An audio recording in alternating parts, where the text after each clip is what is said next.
Okay, so I have a few aims for today's session, and I realized last night while I was doing a practice run, I may have been a smidge ambitious, but we'll give it a go. What I really want to do today is to help you understand the concept of desirable difficulty and why it can be of benefit. You know, before we even started the session, you know, somebody was commenting in the chat that it's a strange concept. It doesn't sound very logical or obvious. So that is the main aim for today, to kind of get our heads around it a little bit. And I think fundamentally connected to that is thinking about the classroom culture we have around mistakes and risk-taking, because when we make something difficult, it can lead to mistakes. I'm probably only going to be able to touch on that. I think that could be a whole session on its own one day. And then hopefully as a result of all of this, you're going to end up being a little bit more creative in terms of the challenge that you're building into your lessons, because that can lead to long-term success for learners.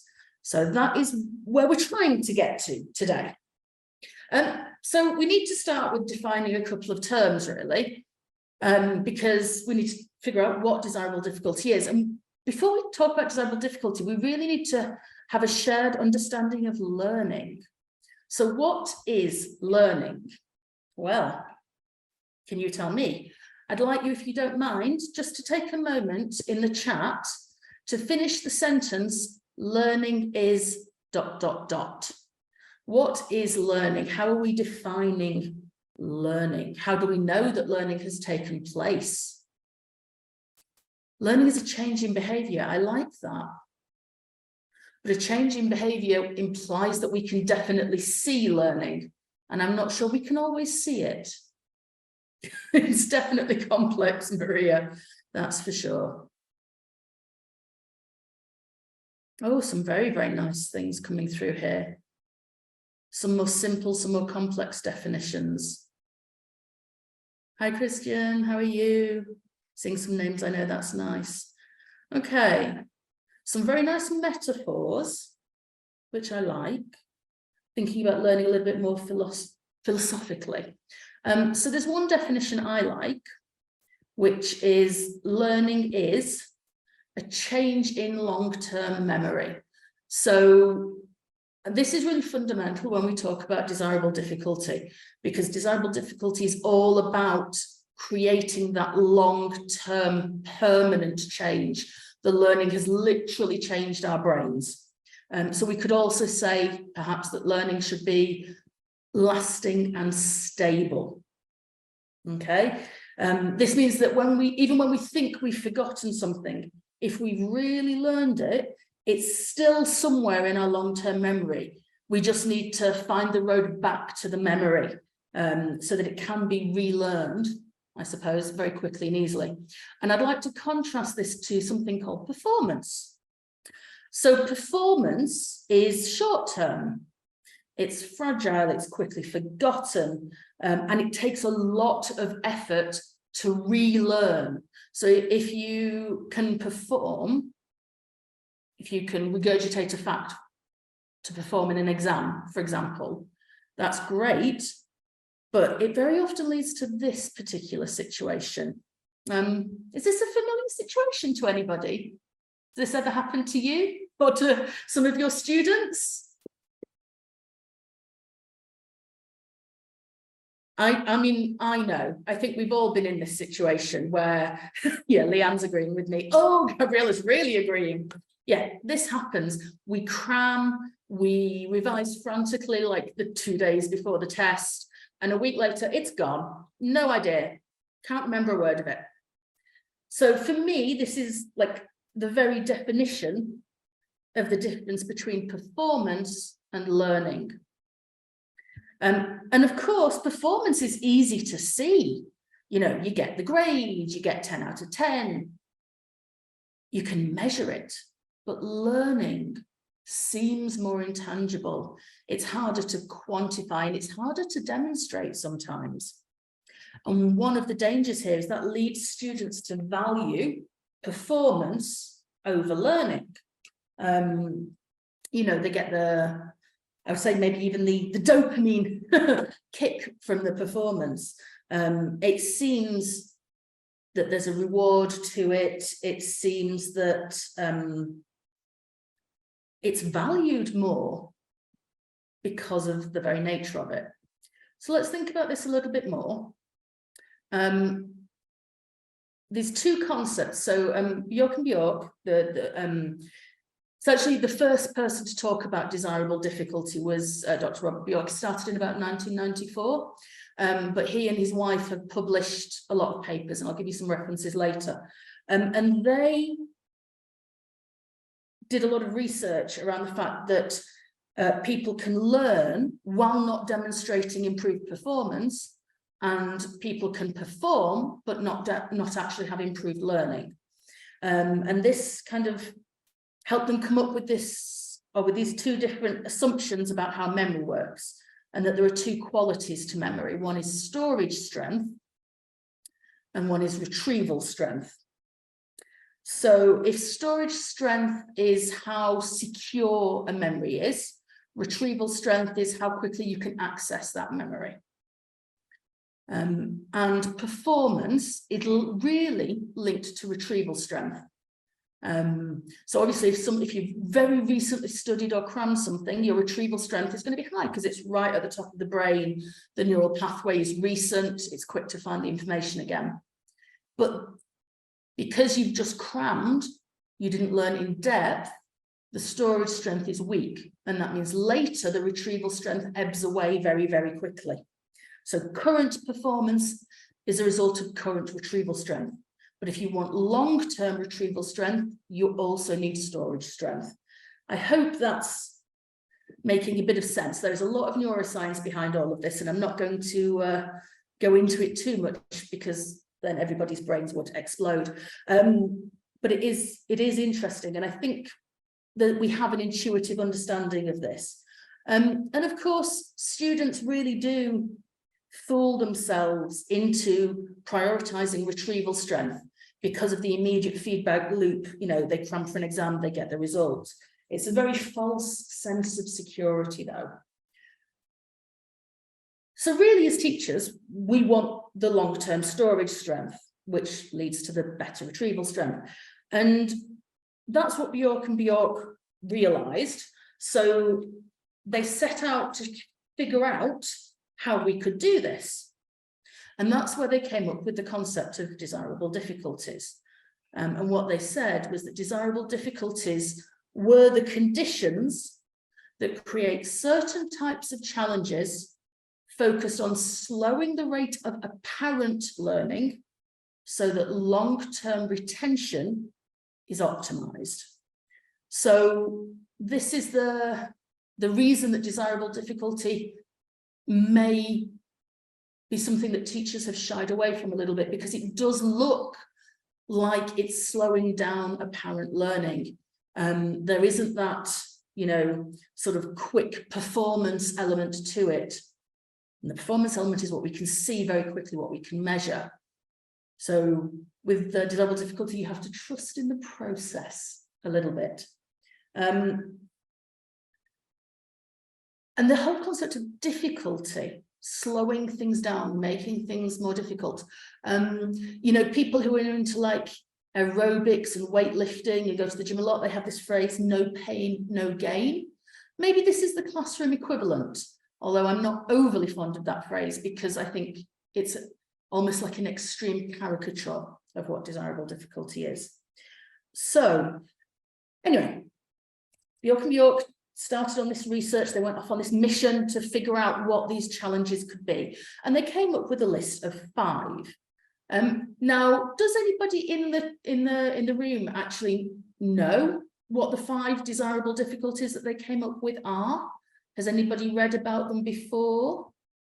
If you do know, or if you think you have an idea what one of these 5 challenges might be, do post it in the chat and we'll see. Good to know what kind of level of awareness different people have.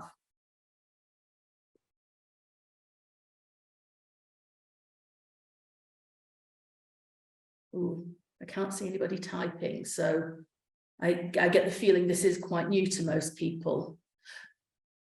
Yeah, Gabriella, I don't think a lot of people in EFL have.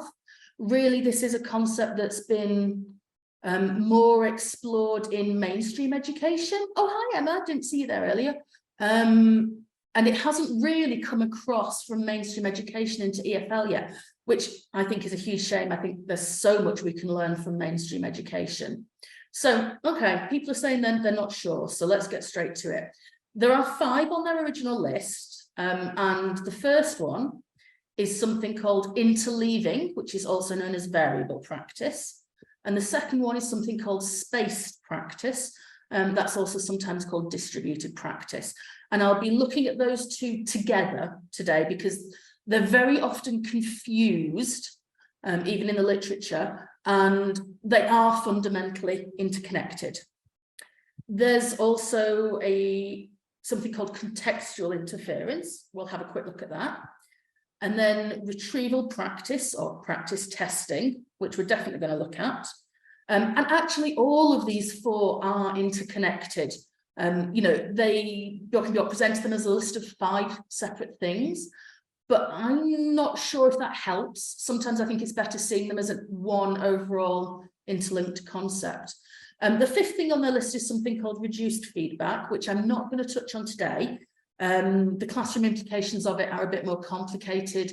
There has been sort of less research on it, or the research is perhaps a bit less solid, in my opinion. So we're sticking to the top 4. Okay, that's the plan. So, what are desirable difficulties not? If they're challenges to slow down learning, what are they not? Now, in EFL, they're often kind of linked or connected to these 2 concepts, which I suspect people have heard of. Does anybody in the chat want to tell me what these are? Have you heard of these? This you know, Gabriella, okay. So I+1, who does that come from? Do you know? So yeah, absolutely. It's Krashen and Vygotsky. Well done, Luke. You get the points. All right. So I+1 is from Krashen, and it's talking about comprehensible input, which is slightly beyond the current level of competence of the learner. So it's challenge in terms of the input that we are giving. Okay, so yes, it is difficulty, but crucially, it's not one of the desirable difficulties that we're going to be talking about that come from Bjork and Bjork. It's a difficulty, I would argue it's desirable, but it's a very separate thing. And then Vygotsky, ZPD, the zone of proximal development. So this is the difference between what a child can do on their own, independently, or with the help of an adult or, you know, somebody older, somebody more experienced. So difficulties in that context are around ability level and task design in a different way. And I would say that there's a difference between a difficult task and a complex task. So it is also level and age dependent. So for example, a non-EFL example of the difference between a difficult and complex task. 2 tasks, just putting up a plain simple shelf versus building a fitted kitchen. Now, most people would find them both difficult. Definitely putting up a shelf is less complex, but if you are not a carpenter and you've never done it before, it's still difficult. Now, a professional carpenter wouldn't find either of them difficult. Building a fitted kitchen is still more complex, but it isn't in any way difficult. So if you're thinking about difficulty and complexity, I think that that's a good way to think about the difference. But the point is that neither of these things are the desirable difficulties that we're going to be thinking about. They do involve difficulty. They have been shown to have efficacy in the classroom, but they're quite a separate concept. So don't get yourself twisted with this. Don't kind of go down that brain. Both of them do look for difficulties, but they're not what we're talking about today. So this is the point where I think maybe we need an example, because perhaps we're a little bit kind of confused now. You know, maybe we thought it was something and it's not. So this is the point where I have to ask for Kevin's help. So let's see if he's heard me say his name. Hello. Hello, hello. Right, so this is the mandatory slide with a panda on. There's always one of them in pretty much every presentation I can do. But this is a classroom game or a classroom activity that we're going to try. So Kevin is going to ask me some questions and I'm going to answer them. I'd like you to listen and try and notice what's going on. So Kevin, when you're ready. Okay, what's your name? Oh, I'm sorry. Could you repeat that? Where do you live? Laura. Okay, how old are you? Cairo. Right, what's your favorite animal? Well, I'll be 43 next month. Okay, fantastic. And what's your favorite color? It's a panda. Look at the slide. Okay, and your favorite school subject? Purple. All right, and what school subject did you like least? Oh, English, obviously. Okay, and what did you have for breakfast today? Maths. And thank you for telling me about yourself. Peanut butter on toast. Okay, thank you, Kevin. That was very helpful. Hopefully people got the idea. Does anybody want to try and summarize? This does seem difficult, Michelle says. I do this a lot, so I'm relatively good at it, and also I knew it was coming. The two Ronnies have, yes, they have a sketch where they do this. So this does seem difficult, but I have a question. Is it impossible? No, it is doable. It's just a little bit of extra cognitive challenge. Now, if we go back to I+1, well, I mean, obviously, I'm a C2 speaker of English, so it definitely was not beyond I+1 for me. But, you know, you could give that to an A1 or an A2 class and it wouldn't be outside of that for them. And it's not outside of the realm of something they can achieve. You model it, you support them to achieve it. So it's not Krashen difficulty and it's not Vygotsky difficulty, but it is just a little bit of extra cognitive engagement. Now, I do this activity, you can do it as a warmer. I first saw somebody demonstrate this at a conference a few years ago in a session on mindfulness, which, you know, it does help students focus. It's definitely a bit of a sort of focusing activity, but I actually do it all the time, not just with that kind of, you know, boring getting to know you questions, but you can do it with pair checks. You know, if they're going through and checking the answer to numbers, to, you know, the comprehension questions from a reading, get them to do it in that format. And it's just waking them up, making them engage with the activity a little bit more. It's adding that little bit of extra something to keep the brain switched on, to keep the brain working a little bit. At the end, if somebody reminds me, I'll try and come back and ask you which of the 5 challenges you think it most connects to. Okay. Do you think you could do something like that in your classroom? Do you think you could use that? Do you think your learners would enjoy it? What age group would you use that with? Gabriella, I just call it, I'm sorry, could you repeat the question? I don't know if it has a proper name. Okay, people are saying yes, they'd use it. This is super easy and it's also zero prep, which I love. Teenagers, I think you can use it with primary, but you have to scaffold it a bit more. You really have to model it. And it is tricky at first, and people will mess it up. But because it's quite low stakes, when they make mistakes, it tends to actually work a little bit like an icebreaker. But that leads me on to talking about mistakes. So really, yes, Michelle, that is exactly the point. It's fun to make mistakes in a game like this. And it's really important to remember that desirable difficulties are not about trying to cause mistakes on purpose. We're not setting out to make our learners fail. That's just mean. We don't want to do that. And, you know, that's one of the things that scares people away from the concept. They think, oh my goodness, if we make things difficult, we're setting our learners up for failure. We're going to break their spirit. No. That's not what we're trying to do, I promise. Okay.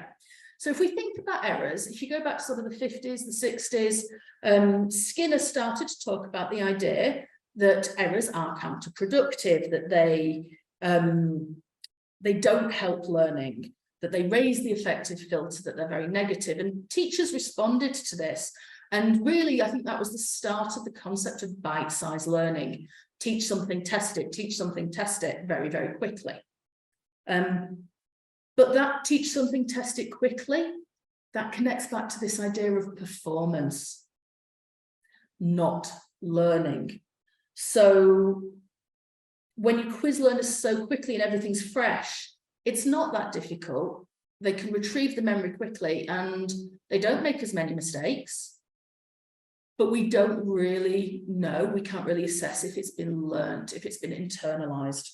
So Skinner's idea kind of went out of fashion. People did realize it wasn't always the best idea to avoid mistakes completely. Now, when you think about mistakes, there are different ways you can think about them.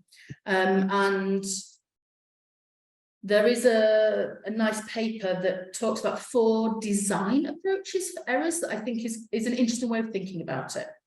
So the first one is something called avoidance. And this is the design approach, or the belief that we should design our teaching to try and prevent learners making errors. So this is the Skinner concept. We don't want errors. You want all of the scaffolding, all of the support to kind of guarantee success.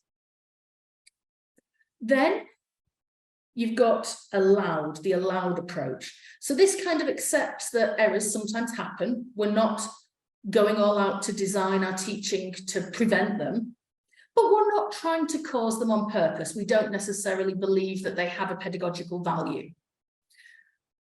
So you could take an avoidance approach, you could take an allowed approach, or you could take something called the induced approach. So this is the idea that you're trying to create errors, that you believe errors have some kind of value to the learning process. It's sometimes referred to as productive failure. Now, there is a certain amount of research that says we do remember our mistakes more than our successes. So there's an argument for this, but you have to balance that with the emotional impact of errors as well. And then the 4th approach that this group talked about was the guided approach. So this is very similar to the induced approach, where learners are guided into error, where we set them up to make a mistake. But the crucial difference here is we're doing it in a way to show them the benefit of the error, to show them that error is expected. Now, if errors in learning may or may not be effective, the results are mixed, there's some evidence. But again, desirable difficulty is not about deliberately causing errors. So what you could say, perhaps if you grouped avoidance and guided together, they're very similar. They're about reducing anxiety, increasing motivation. They do it in different ways, but they're both very much about the emotional impact of mistakes.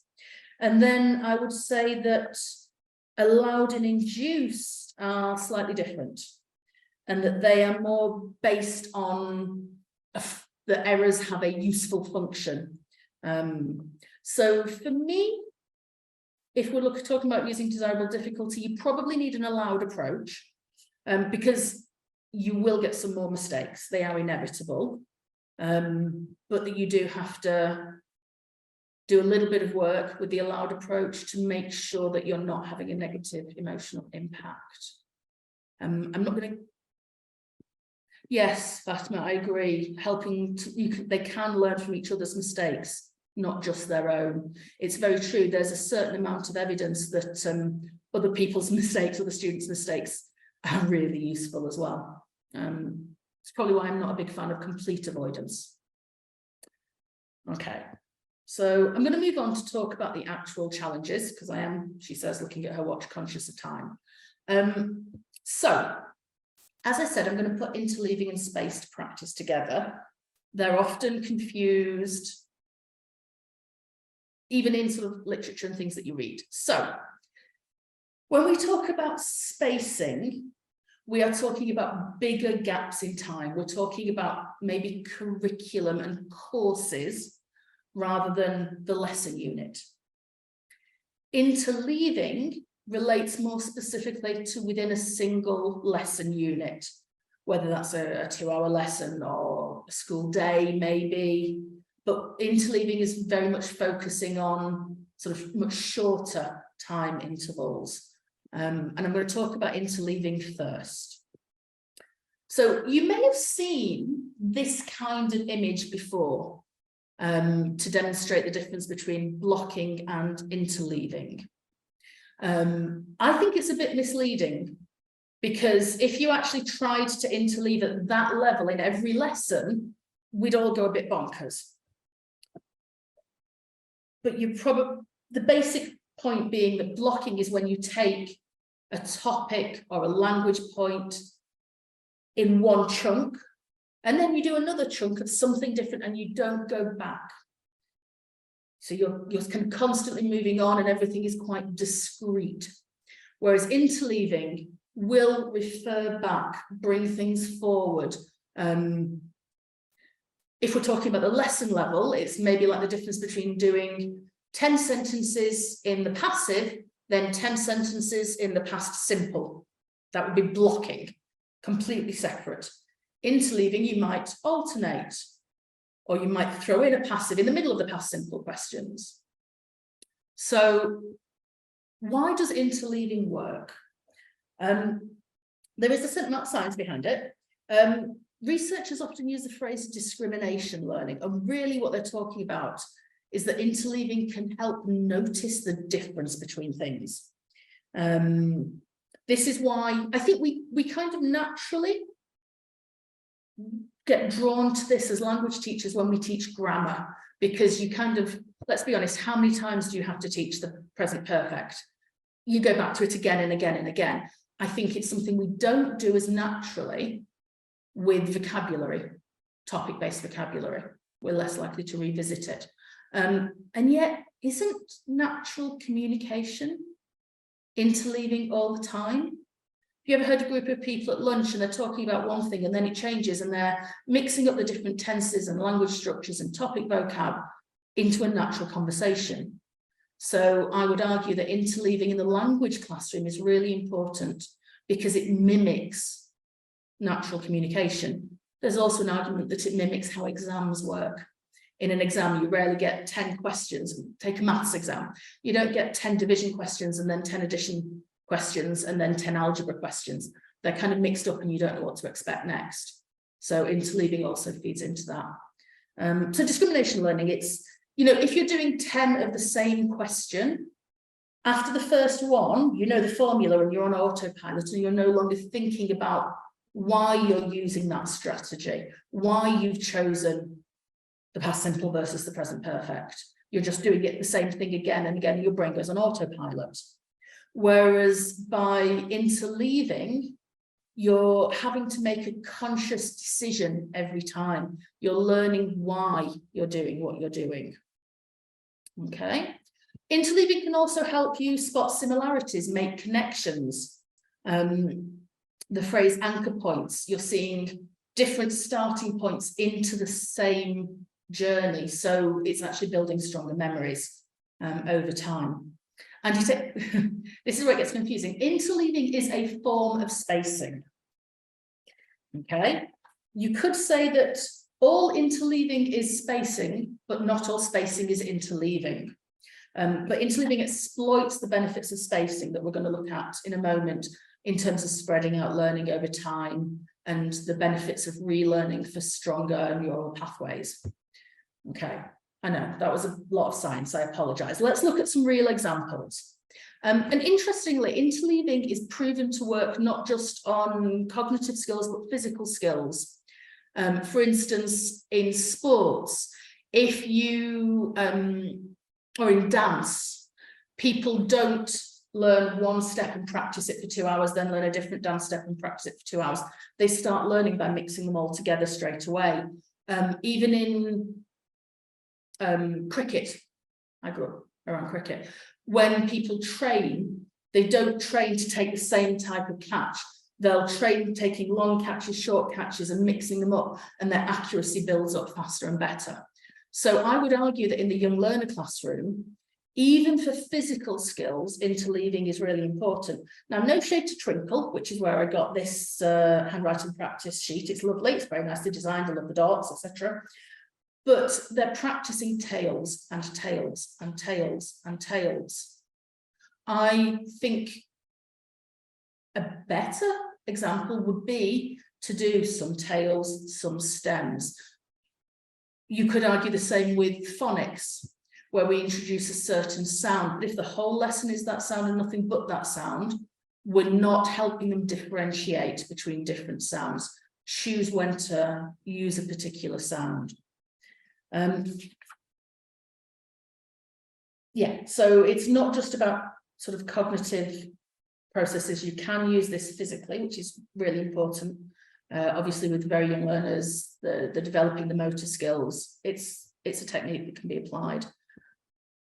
If you want a really simple way to use this, let me give you an example. This is another classroom activity I love. Let's say you got your secondary class to write an essay for homework last week, and they handed them in, and you've read them and you marked them, and you've noticed that they were a little bit shaky on the different structures that are used by different linking words. Very natural, very normal. So, okay, you say, right, I'm going to give myself 5 minutes at the start of the next lesson to just quickly go over this so that we can sort out the confusion. So that's what you do. Start of the lesson, you do a quick recap. And it's very natural to then ask a few questions and think, okay, they've got it now. But we're back to performance. You've just explained it. The explanation is fresh. They're going to give you the right answers. So interleaving, that little bit of spacing out, but within a lesson unit, would mean you'd be better asking those questions a little bit later. So what I like to do when I do things like this is I use the password game, which is a game I do at the start of the break in the middle of the lesson.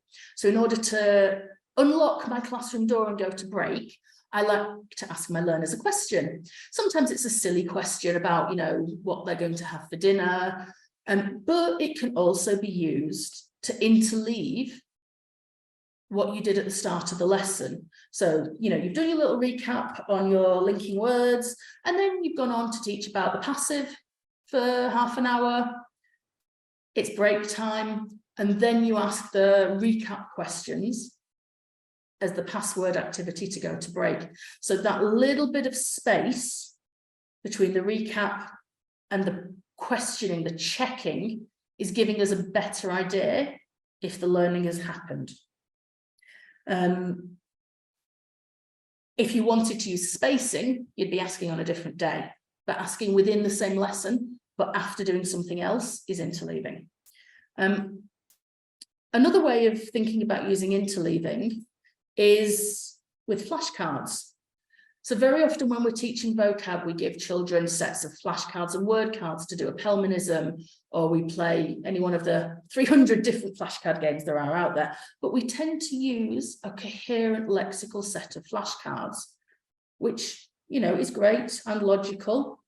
However, we're then thinking about blocking rather than interleaving. So is there a way you can shuffle your flashcards in together? Have one or two from a previous lesson or from earlier, in a different topic that are going to come up again and again. Now, interleaving completely different things is not always the most useful, but anything where there are connections that could be made. So, for instance, if you have a set of different dinosaur flashcards and different animal flashcards, great, mix them up. Or colours and items of clothing, there's a connection there that could be exploited. So, thinking about bringing them together, it's a very, very simple tweak. It's no additional resources. You've got these flashcard sets already. It's just remembering to bring in a strategy that can have beneficial impact on long-term memory. And possibly one of my favourite ways of using interleaving, though, is actually as a differentiation strategy, because every learner is different and we love that about them. But let's be honest, aren't we all always on the hunt for some different simple low prep differentiation strategies. And so maybe when we're assigning questions, our learners who are struggling a bit, who aren't quite cognitively ready, they can go for a blocked approach. They can do questions 1 to 10, which are all about skill A. Then they do questions 11 to 20, all about skill B. That's great. That's the level they're working at. But then you've got your higher flyers, your ones who need a bit more challenge. Get them to alternate. Question 1, question 11, question 2, question 12. Bring in interleaving right at that level. And it can actually give them just a little bit more of challenge, but it's no extra work for you. So spacing. Oh, wait, this is the same diagram. Yeah, I think this diagram is actually a better diagram for spacing than interleaving, because spacing is over time. So it's more applicable for a curriculum, I would say. Now, the origins of space practice really do go back a very, very long way. And I'm sure you've all seen the Ebbinghaus curve before. There's a lot of questions about how spaced is the right amount of space, lots and lots of different research. Truthfully, I don't think there's a perfect answer. It's very much experimental.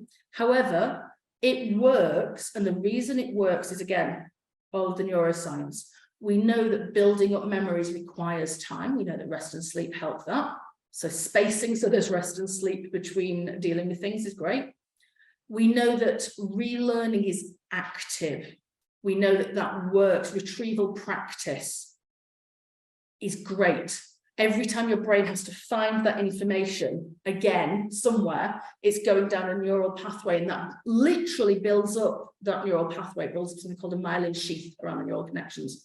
And also spacing works because it relates to changing the context, which we're going to look at a little bit more in a moment. So my top tips on spacing would be about building systematic reviews, schedule in the time, build it into your classroom routines. And also explicitly explain to students why they do it. There's a QR code on the screen to a really great blog where a teacher talks about how they shared this information with students. Making it relevant to where each student is in their learning. So if you're sharing and explaining to students why they do what they're doing, even just to go back to the flashcards example, there's something called the lightness system, which is a kind of almost algorithmic way of using flashcards. And there's a lot of apps that exploit this, for instance, Memrise. And I think Duolingo, they take inspiration from this.